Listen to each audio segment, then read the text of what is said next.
Hey guys, it's Maddie from Let's Eat Plants, and today we are going to try making pumpkin spice lattes 3 different ways.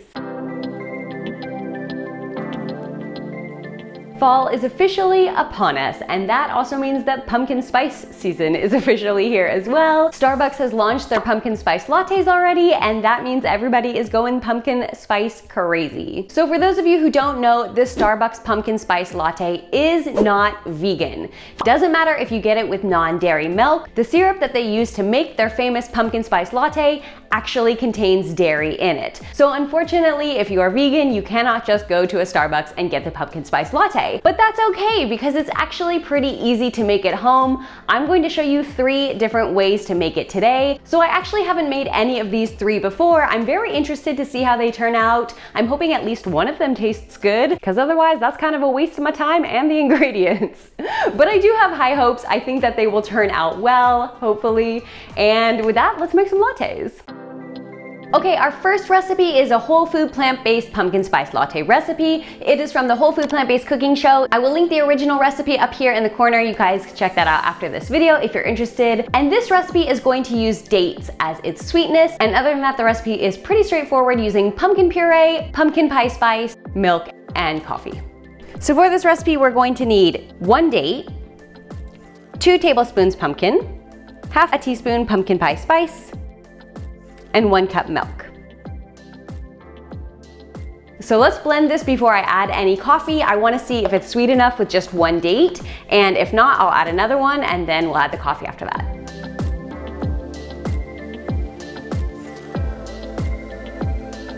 Let's give this a little taste test.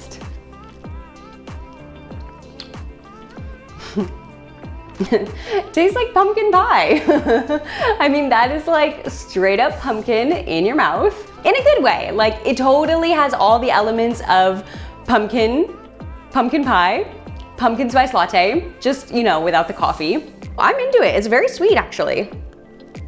If you do like your pumpkin spice lattes very, very sweet, definitely add the 2 dates. But if you want a little more mild sweetness, then just 1 or 1.5 should be fine. So in the meantime, we'll just put it aside in a mug and prepare recipe number 2. Our next pumpkin spice latte recipe is from the Bewitchin' Kitchen, and it is using maple syrup as the sweetness. Other than that, it's pretty much the same as our whole food plant-based date-based recipe. For our second recipe, we will need 3 tablespoons pumpkin, or even up to 1/4 cup if you like an extra pumpkin flavor, 1 tablespoon maple syrup, 1/4 teaspoon pumpkin pie spice, and half a cup of milk. Okay, we have our second recipe ready to go. This, like I said, seems pretty similar to the first recipe, just basically swapping the dates for maple syrup and a little bit less milk. That's pretty much it. Let's go ahead and blend this and make sure it's sweet enough. 1 tablespoon maple syrup doesn't seem like enough to me, but let's try it and see. I feel this one looks a lot more orange colored. Ooh, quite similar to the last recipe, but maybe just not enough sweetness. I'm gonna add a splash more maple syrup, maybe like another half tablespoon, and then it should be good.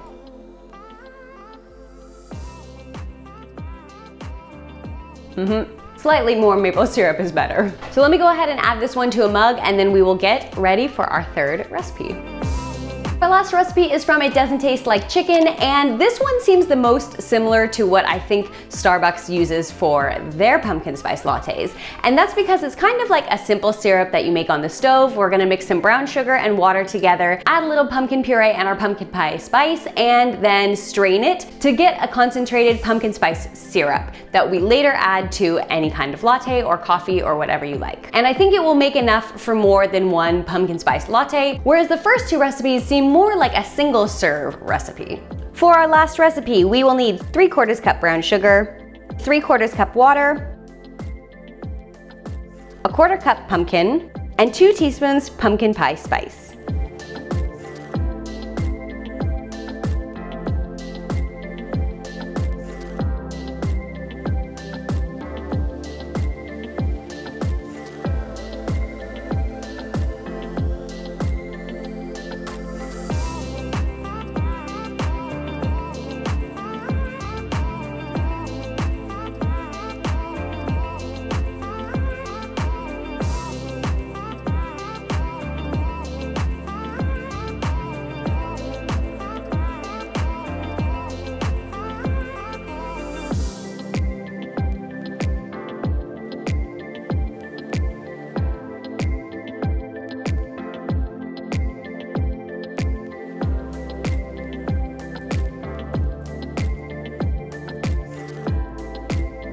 taste test time is upon us. We have recipes 1, 2, and 3 right here. I didn't make any full-size lattes because I just felt like that would be a lot of pumpkin spice for one person to drink, and I would probably never want to drink a pumpkin spice latte again after that. So I just made little minis using a little bit of each of the 3 recipes. And not surprisingly, I think our third recipe is probably the most similar to Starbucks. Since we strained the pumpkin out of the syrup for this recipe, I feel like that one is just gonna be more similar because you don't get any of the texture of any pumpkin puree. However, these ones do have the added benefit of fiber, so that's always good. Recipe number 1 first. This is our whole food plant-based made with dates. Pretty healthy recipe. Nice, subtle, not too sweet. Of course, if you wanted more sweet, you could add more dates. Nice bit of pumpkin pie flavor, but not overpowering. It actually didn't change the texture as much as I thought it would. There's not really any weird texture or thickness or anything. So actually this one is okay. Okay, recipe number 2. This one is quite similar to the first recipe. Of course, it just uses maple syrup instead of dates. I actually feel like I like the first recipe better. Maybe because this one only uses a 1/4 teaspoon pumpkin pie spice. The pumpkin pie spice flavor is really light in this one. Maybe even not enough. It's nice, it's subtle. It is quite similar to the first recipe. I would say that the main difference is the amount of pumpkin pie spice used, which can easily be adjusted by you. And finally, our quite different last recipe, which has no pumpkin puree left because we have strained it all out, and the most amount of sugar. I mean, granted, this did make a lot of syrup, so we will have plenty of leftovers. You don't actually use that much syrup in each coffee, but it is brown sugar instead of dates. So anyway, let's go ahead and taste this one. Cheers. Oh, that's not enough sweetness. Okay, the sweetness is there and the spice flavor is there, but it just doesn't taste as pumpkin-y as the other ones. Maybe because we strained out the pumpkin, so I don't know if it's psychological that I don't taste as much pumpkin in this one, but that's how I feel. This one, I do feel if you're looking for a Starbucks duplicate, this is probably your best bet because I do remember the Starbucks pumpkin spice lattes being pretty sweet. So I think if you're looking for that, you're gonna wanna go with this recipe. But my personal favorite is actually the one with dates. I could make this again just as is and be very happy with this recipe. So there you have it, my first, second, and third choices. Although to be honest, they're all pretty similar and they are all delicious. I think if you wanted to go with any of these, you guys would be very happy. So whichever one you guys decide to go with, I will link the original recipes in the description box down below. And also, if you are looking for more fall recipes, I have made a short playlist for you guys to check out. I will link it right here. You can watch those after this video.